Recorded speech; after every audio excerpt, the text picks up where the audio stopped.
آپ میں سے بہت سے لوگوں نے ڈاکٹر اسرار کو تو سنا ہوگا، پاکستان کے عظیم اسلامک اسکالر، فاؤنڈر آف تنظیم اسلامی، جن کا انتقال 2010 میں ہوا۔ لیکن جو انہوں نے 1990 کی دہائی میں کہا، وہ باتیں آج سامنے آ رہی ہیں۔ ڈاکٹر اسرار نے کہا کہ اسرائیلی فوجیں عیسائی طاقتوں کی مدد سے عرب ملکوں کے بڑے حصے پر قبضہ کریں گی۔ عراق، شام، اردن، سعودی عربیہ کا شمالی حصہ، ترکی کا جنوبی حصہ، مصر کا صحرائے سینا، یہ سب گریٹر اسرائیل کا حصہ بنیں گی۔ اور پھر انہوں نے کہا کہ اس کے بعد مسجد اقصیٰ کو شہید کر کے تیسری ہیکل بنائی جائے گی اور وہاں حضرت داؤد علیہ السلام کا تخت لایا جائے گا۔ یہ باتیں انہوں نے اس وقت کہی تھیں جب نہ غزہ جل رہا تھا، جب نہ لبنان تباہ تھا، نہ ایران پر حملہ ہوا تھا۔ آج ہم وہ سب دیکھ رہے ہیں۔ کیا گریٹر اسرائیل بنے گا؟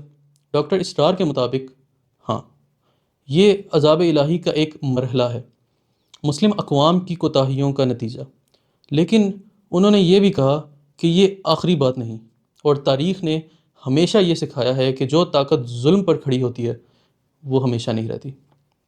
امریکہ نے ایران پر حملہ کیا، B-2 اسٹیلتھ بومبرز کے ساتھ، ٹوماہاک میسائلز کے ساتھ، دنیا کی سب سے بڑی فوج۔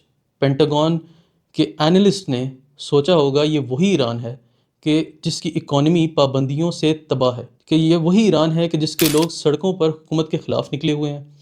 یہ چند ہفتوں کا کھیل ہوگا، لیکن آئی تھنک وہ بھول گئے۔ ایران صرف ایک ملک نہیں ہے، ایران ایک تہذیب کا نام ہے، ایران ایک عقیدہ ہے، ایران ایک یاد ہے جو 61 ہجری کی ہے۔ آج سے 1400 سال پہلے کربلا کے جلتے ہوئے میدان میں ایک واقعہ ہوا جو تاریخ کا رخ بدل دیتا ہے۔ امام حسین نواسہ رسول 72 ساتھیوں کے ساتھ کھڑے تھے۔ ایک طرف 1,00,000 کی فوج تھی، کوئی راستہ نہیں تھا، پانی بند تھا، اہل و عیال ساتھ تھے، اور امام حسین نے کہا ہیہات منا الذلہ، ہم سے ذلت یہ ناممکن ہے۔ وہ میدان میں اترے، شہید ہوئے، لیکن جھکے نہیں۔ اور اس دن کے بعد سے ہر وہ قوم جو ظلم کے سامنے سر نہیں جھکاتی، وہ کربلا سے طاقت لیتی ہے۔ ایرانی قوم نے یہ نیریٹو اپنی نس نس میں بسا لیا ہے کہ تعداد سے نہیں، ارادے سے جنگ لڑی جاتی ہے، کہ شہادت شکست نہیں ہوتی، شہادت فتح ہوتی ہے، کہ اگر حق پر ہو تو اکیلے بھی میدان میں اترو۔ یہی وجہ ہے کہ جب آیت اللہ خمینائی 28 فروری کو امریکی اور اسرائیلی حملے میں شہید ہوئے، ایران ٹوٹا نہیں، بکھرا نہیں، اور اٹھ کھڑا ہوا۔ اور اگلے 24 گھنٹوں میں ایران نے سینکڑوں میزائل چلا دی، اسرائیل پر، امریکہ پر، اور خلیج کے تمام ملکوں پر جہاں امریکی فوجیں تھیں۔